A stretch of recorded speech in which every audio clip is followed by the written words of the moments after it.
Hi everyone, welcome back. Today we'll be talking about homeschooling and why it seems to be a very attractive option for parents these days. Before we start, don't forget to like, subscribe, and save this video so you can share it with your friends. Honestly, when I was younger and I thought of homeschooling, it seemed like, I don't know, a very unlikely option. I have never even met anyone who has been homeschooled in my life. For context, I lived in the United States for a really long time. I left around age 15, and during the time I lived there, I never met homeschoolers. Not in any after school activities, no neighbors, nothing. And in South America, I never even felt like that was a thing. Maybe it was, I don't know. But to my knowledge, if there were homeschoolers, they were very few and far apart. So when I started seeing a wave of content on social media about homeschooling, I was actually quite surprised. It really caught my attention and made me want to research a bit more about it. Why people are publicly speaking out about it, why they see it as a better option to physical schools. Overall, just understanding it a bit more. Today, I will be sharing other creators' content to review. I don't look to critique or judge anyone's life choices. I simply want to share information I have found about different educational approaches and share my own perspective on the matter.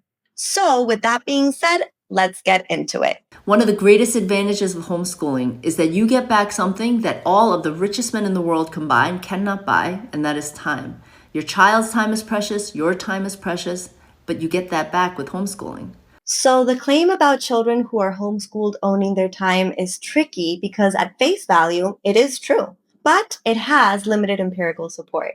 While homeschooling allows flexible scheduling and self-directed learning, research hasn't established that this leads to superior time management skills or developmental outcomes compared to well-structured traditional education.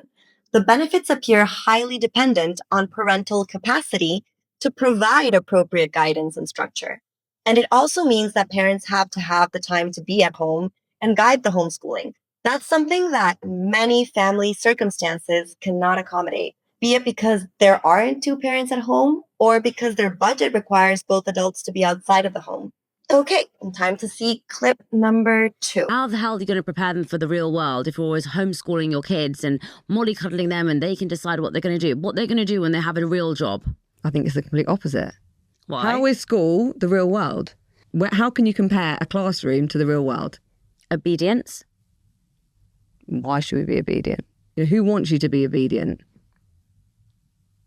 How interesting. Yeah. Well, entrepreneurs aren't born from obedience, are they? No, exactly. But we are taught to kind of be obedient because, right, you have to listen to your... But who does that suit? Kind of school came at the same time as the Industrial Revolution, and they wanted to create workers that would fit into the system. And I don't necessarily share this view, but there are comparisons of the school system to prisons. And if you look at the buildings and the way that you have to ask for permission for things, you have certain times, you have breaks for things, everything is set into a certain time frame and you have an authority to figure everything within that. They kind of compare them. What I take away from this video is that this family feels like the education system itself doesn't align with their expectations or values. So I think it's actually great that they have found a way to raise their children that resonates with their expectations, because I feel like that's one of the most important things and the richest things you can do for children. My concern with this would be that education becomes fully dependent on the nuclear family, which means that children's access to different perspectives in their day-to-day lives becomes more limited. This is solely my opinion, not a fact, but I think one of the richest aspects of school is that we get to socialize outside the family system, which means we gain greater access to ideas that might be completely different from the perspectives that we are raised with. Personally, I think that's a great thing. Another concern that I have with this is that in most homeschooling cases, education relies solely on the parents. And although parents may usually be highly competent and crucial in a child's education, they're not teachers. Most importantly, they're not specialist teachers. To exemplify this, let's talk about the math gap. The math gap represents a consistent concerning finding. Across multiple studies and data sets, homeschooled students systematically underperform in mathematics and science compared to reading and language arts. Arkansas data from 1997 to 2004 and Alaska state data both show this pattern. with SAT analysis revealing math scores worse than predicted when controlling for background factors. This likely reflects parental limitations because most parents lack specialized training in sequential mathematics curriculum and advanced scientific concepts. Let's move on to clip number 3. We send kids into a classroom from around 9 o'clock in the morning till 4 o'clock in the afternoon. On average, classroom size is about 28 kids. And they sit in that room all day together. Now, I like you guys, but let's say every single day for the next 3 years, we're in the same room 5 days a week from 9 a.m. till 4 p.m. And we're, 28 of us in this room. We're going to go f***ing nuts, aren't we? Do you want to put up your hand and be different in that environment? Plus, the other problem with the school system is they're all the same age. Because, again, this isn't natural. In tribalism, which I really believe is how we should be living, you have a 14-year-old, a 7-year-old, and a 3-year-old. Each of them have a sense of responsibility through you don't have bullying in this situation, by the way. The 14-year-old regulates the 7-year-old, the 7-year-old looks after the 3-year-old. The 3-year-old looks up to the 7-year-old, 7-year-old looks up to the 14-year-old. You're not meant to do it by age, the way they do it now. This is actually very true, and I would say it could possibly be one of the most positive aspects of homeschooling. The Vineland Adaptive Behavior Scale study found homeschooled students scored at the 84th percentile versus 23rd percentile for traditionally schooled students on communication, daily living, skills, and social maturity. And when it comes specifically to age-mixed learning, there are definitely documented developmental advantages. Research consistently shows mixed age environments reduce aggressive behaviors, increase pro-social conduct, and provide natural mentoring opportunities.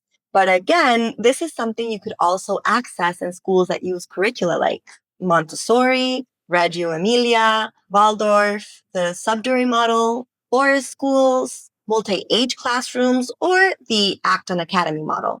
And if you want to enhance your child's social emotional development from home, make sure to check out our website, Munamind.com, where we share information, hands-on activities, and provide individualized development plans tailor-made for your family.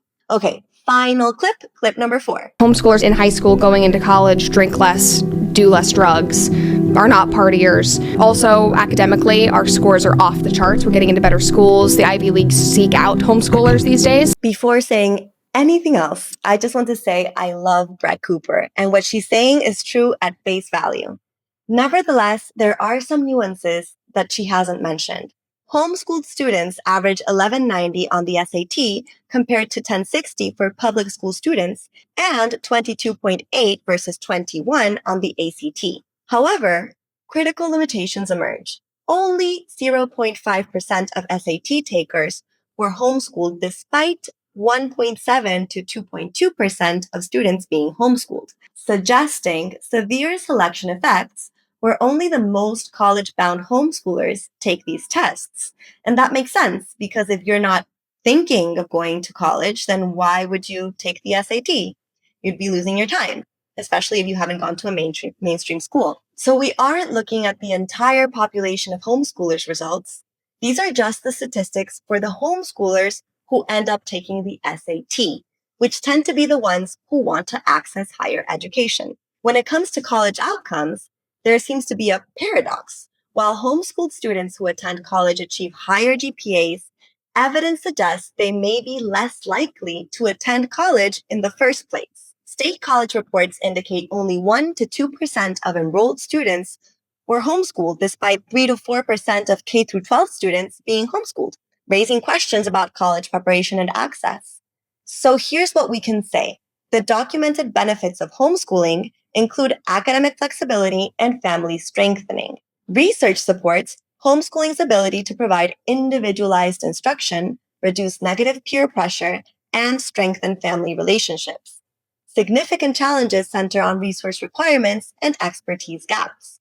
Successful homeschooling demands substantial parental time and educational knowledge.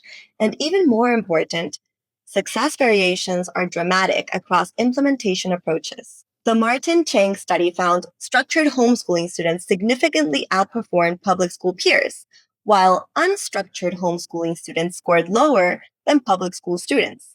This suggests that implementation quality, not homeschooling itself, determines outcomes.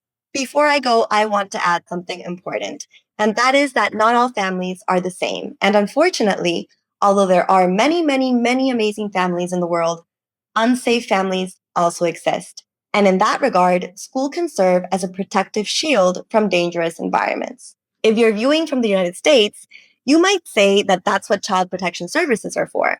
But the reality is that in many parts of the world, these types of agencies just don't exist. Or even if they do exist, they don't really work, and that's just a sad reality. So that's not a comment either for or against homeschooling. I think I just want to highlight that there might not exist a perfect system and that all systems have value. It truly depends on each family and their circumstances. So that's it for today. Let me know what you thought about today's video in the comments below. And before you go, don't forget to like and subscribe. Thank you so much for checking in, and see you in the next one.